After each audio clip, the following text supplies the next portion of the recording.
പറഞ്ഞു. അവനെ ഞങ്ങൾ അറിയിക്കുന്നതിൽ ഏതു മനുഷ്യനെയും ക്രിസ്തുവിൽ തികഞ്ഞവനായി നിർത്തേണ്ടതിന്. സ്തോത്രം. ഏതു മനുഷ്യനോടും സകല ജ്ഞാനത്തോടു കൂടി ഉപദേശിക്കുകയും ചെയ്യുന്നു. ഹല്ലേലൂയ, സ്തോത്രം. അങ്ങനെ ഒരു വ്യക്തിയെ കാണിച്ചു തരാൻ പറ്റുമോ?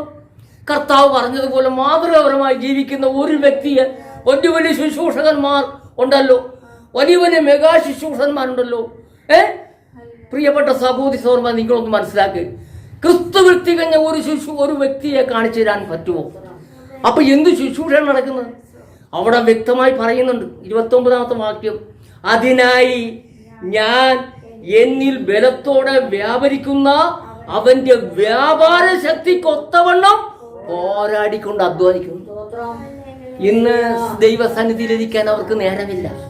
അവർക്ക് കാറുകളും ബംഗ്ലാവുകളും പണവും പണക്കൊഴുപ്പിന്റെ പ്രൗഢിയിലാണ് അവിടെ നടക്കുന്നത്.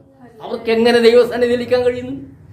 പ്രിയപ്പെട്ടവർക്ക്, വിശ്വാസത്തിൽ വന്നപ്പോൾ എന്തുണ്ടായിരുന്നു, ഇപ്പോൾ ആയിരിക്കുമ്പോൾ എന്തുണ്ട്? ഒന്നും മനസ്സിലാക്കി. ഇതെല്ലാം എവിടുന്ന് വന്നു? പ്രിയപ്പെട്ട സഹോദരന്മാരെ, ഇത് നാശത്തിലേക്ക് പോകുന്നതാണ്. ഇത് നാശത്തിലേക്കുള്ള പോക്കാണ് പോകുന്നത്. ഈ നാശത്തിൽ നിന്ന് വലിച്ചെടുക്കുവാൻ കർത്താവ് ആഗ്രഹിക്കുന്നു. അതുകൊണ്ട് സ്തോത്രം, അവരോട് വേർപെട്ടിരിപ്പി. ഞങ്ങളോട് പ്രാപിച്ച പ്രമാണം വിട്ട് ക്രമം വിട്ട് നടക്കുന്ന ഏതൊരു സഹോദരനോടും അകന്നിരിക്കണമെന്നാണ് ദൈവത്തിന്റെ സ്തോത്രം ആജ്ഞ. അതനുസരിക്കാൻ കഴിവുണ്ടോ? ആർക്കെങ്കിലും സ്വർഗത്ത് പോകണമെന്നുണ്ടെങ്കിൽ, ആർക്കെങ്കിലും ദൈവരാജ്യത്തിൽ പോകണമെന്നുണ്ടെങ്കിൽ, പ്രിയപ്പെട്ടവരെ, അവരിൽ നിന്ന് വേർപെട്ടിരിക്കണം. അതുകൊണ്ട് കർത്താവിന്റെ വരവ് എത്രയും ആസന്നമായി. ഇന്ന് കാണുന്ന ഈ സമ്പ്രദായങ്ങളൊന്നും കർത്താവിനു ഹല്ലേലൂയ സ്തോത്രം യോജിച്ചതല്ല, വചനത്തിന് യോജിച്ചതല്ല. അതുകൊണ്ട് വ്യക്തമായിട്ട് പറയാണ്, ഞാൻ എൻ്റെ വായിൽ നിന്ന് ഉമിഴ്ന്നു കളയും.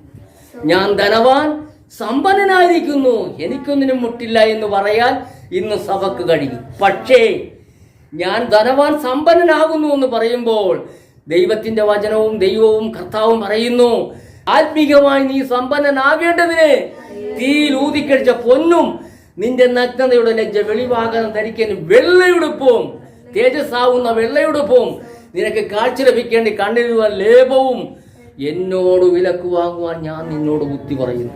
പ്രിയപ്പെട്ട സഹോദരന്മാരെ, ഇതൊന്നും ശരിയായ രീതിയിൽ മനസ്സിലാക്കണം. എനിക്ക് പറയാൻ ഒത്തിരിയുണ്ട്. പക്ഷേ ഇതൊരു വീഡിയോ ആയിട്ട് എടുക്കുന്നതുകൊണ്ട് എല്ലാവർക്കും അത് കേൾക്കാൻ താല്പര്യം പിടിക്കില്ല. അതുകൊണ്ട് ഞാൻ വളരെ ചുരുക്കി പറയുകയാണ്, നമ്മുടെ കർത്താവിന്റെ വരവ് എത്രയാസം. ഇന്ന് കാണിക്കുന്ന ഈ സമ്പ്രദായത്തിൽ നിന്ന് നമ്മൾ കാണുന്ന ഈ സംഘടനകളൊന്നും അതിലൊന്നും